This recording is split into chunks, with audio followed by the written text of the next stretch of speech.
Hi, it's Jill Kipnis here from Inspirational Embroidery. Lovely to see you.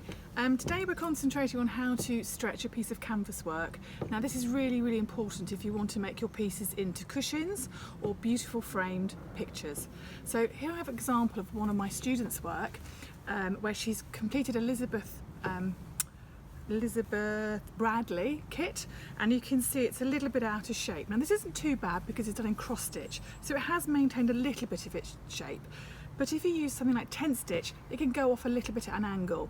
So I'm going to show you today how to put it back to a square shape or a rectangle shape so you can make it nice and flat to make it into an item. Now here I actually have another piece that the student has done just to show you how this has been stretched and it's now ready, and you can see the difference, I hope, between that and that.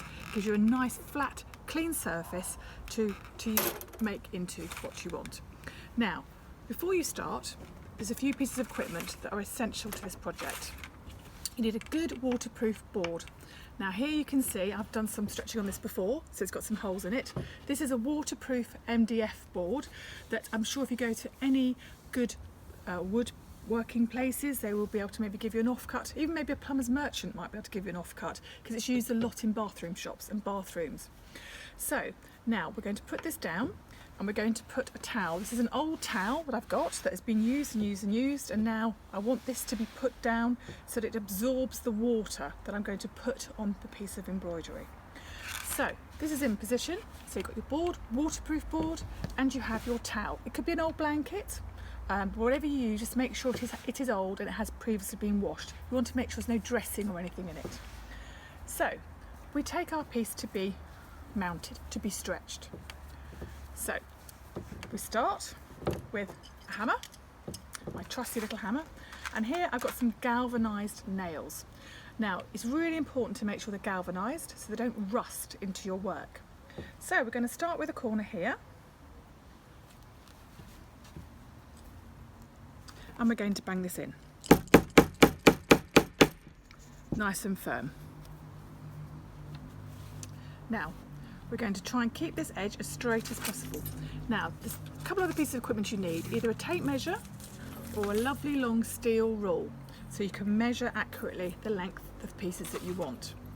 And also, which is essential for this project, is a set square. I've got a lovely transparent one here which I think is brilliant, so I can actually see what's happening underneath while I'm using it. So we're going to put this on the set square and we're going to make a right angle with this piece of embroidery. So you can see I'm pulling it into position. Hold that in place. Now I'm going to just pull that.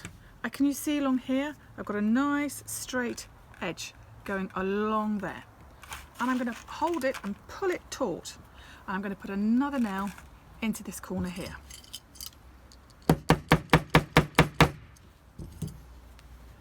And you continue doing this until you've got your four corners how you want them. Don't pay too much attention to the fact that this might wiggle. Just make sure that this goes straight from one to the other. Use your long ruler. Oh, the ruler's got a bit bent. Use your long ruler just to check that line continues, and it's going to be in position, and pull it as much as you can. Oh, the nail just popped out. Don't worry about that, we can put that back later.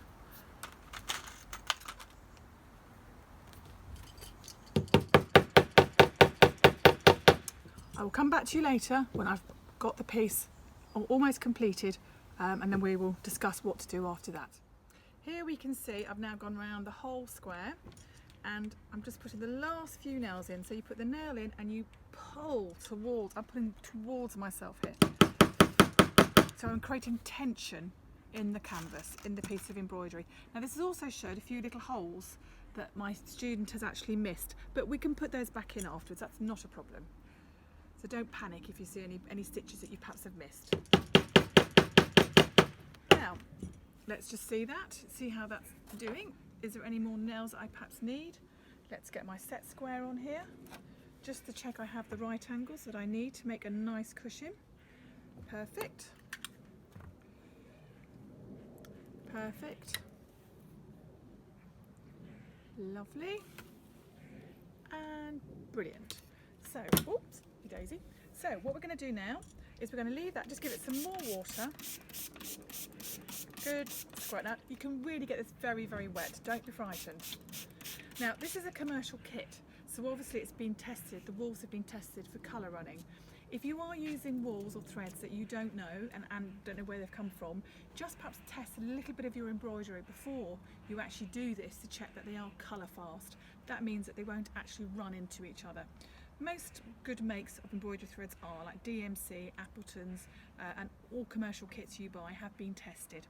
So that's for now. I hope you've enjoyed that. That's to show you how to stretch a piece of canvas work. Now, sometimes pieces need maybe 2 or 3 attempts at this. Don't think it's always going to work first time. If you're not happy with it, then let it dry and redo it again. And if you see, like here, I've just noticed a little bit of a bubble there. I'm just going to put another nail in there. Just to, can you see that movement? Just to pull that nice and straight. Get my little trusty hammer. This is actually a really nice hammer. It's from the V&A collection, if you want to get one, and it's so handy, and I find it's got a nice little screwdriver bits in the end, which is very handy for all sorts of things, and it's got a nice weight to it, so when you're banging in you really feel like you're getting some good momentum. Let's just put another one in there. There we go. I look forward to seeing your results. If you have any questions or anything, please contact me via my website.